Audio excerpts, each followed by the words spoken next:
हरतालिकेची कहाणी कथा। एके दिवशी शंकर पार्वती कैलास पर्वतावर बसली होती। त्यावेळी पार्वतीनं शंकराला विचारलं, स्वामी, सर्व व्रतात चांगलं असं व्रत कोणते? श्रम थोडे आणि फळ पुष्कळ असं एखादं व्रत असलं तर मला सांगा. मी कोणत्या पुण्यानं आपले पदरी पडले हेही मला सांगा. त्यावर भगवान शंकर म्हणाले, देवी, जसा नक्षत्रांत चंद्र श्रेष्ठ, ग्रहात सूर्य श्रेष्ठ, 4 वर्णात ब्राह्मण श्रेष्ठ, देवात विष्णू श्रेष्ठ, नद्यात गंगा श्रेष्ठ, त्याप्रमाणे हरितालिका हे व्रत सर्वात श्रेष्ठ आहे.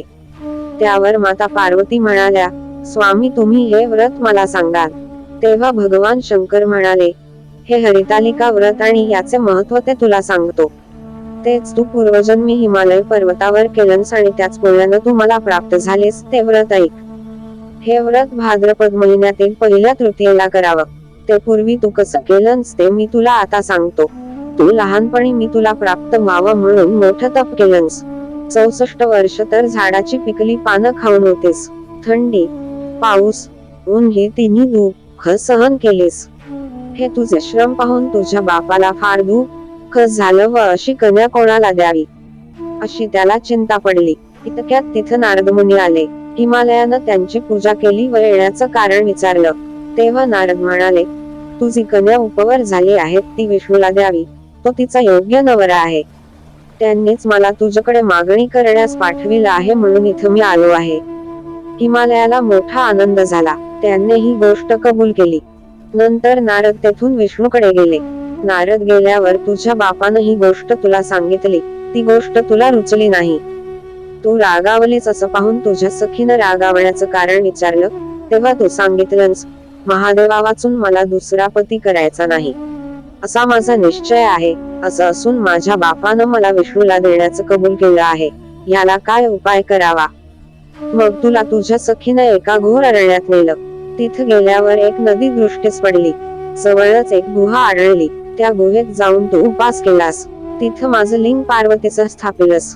त्याची पूजा केलीस. तो दिवस भाद्रपद शुद्ध तृतीयेचा होता. रात्री जागरण केलंस. त्या पुण्यानं इथलं माझं आसन हललं.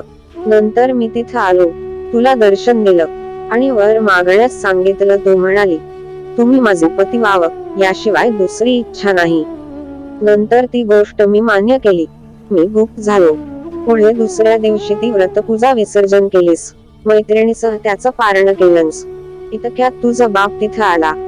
त्यानं तुला इकडं पळून येण्याचं कारण विचारलं. मग तू सर्व हकीकत सांगितलीस. पुढे त्यानं तुला मलाच देण्याचं वचन दिलं. तुला घेऊन घरी गेला. मग काही दिवसांनी चांगला मुहूर्त पाहून मला अर्पण केली. अशी या व्रतानं तुझी इच्छा पूर्ण झाली. याला हरतालिका व्रत असं म्हणतात. याचा विधी असा आहे, ज्या ठिकाणी हे व्रत करावयाचं असेल त्या ठिकाणी तोरण बांधावं, केळीचे खांब लावून ते स्थळ सुशोभित करावं. पुढे रांगोळी घालून पार्वतीसह महादेवाचं लिंग स्थापन करावं. षोडशोपचारांनी त्याची पूजा करावी. मनोभावे त्याची प्रार्थना करावी. नंतर ही कहाणी करावी व रात्री जागरण करावं. या व्रतानं प्राणी पापापासून मुक्त होतो. 7 जन्मांचं पातक नाहीसं होतं. राज्य मिळतं. स्त्रियांचं सौभाग्य वाढतं. या दिवशी बायकांनी जर काही खाल्लं तर 7 जन्म वंध्या होतात. दरिद्र येतं व पुत्रशोक होतो.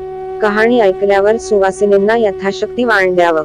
दुसऱ्या दिवशी उत्तर पूजा करावी आणि व्रताचं विसर्जन करावं.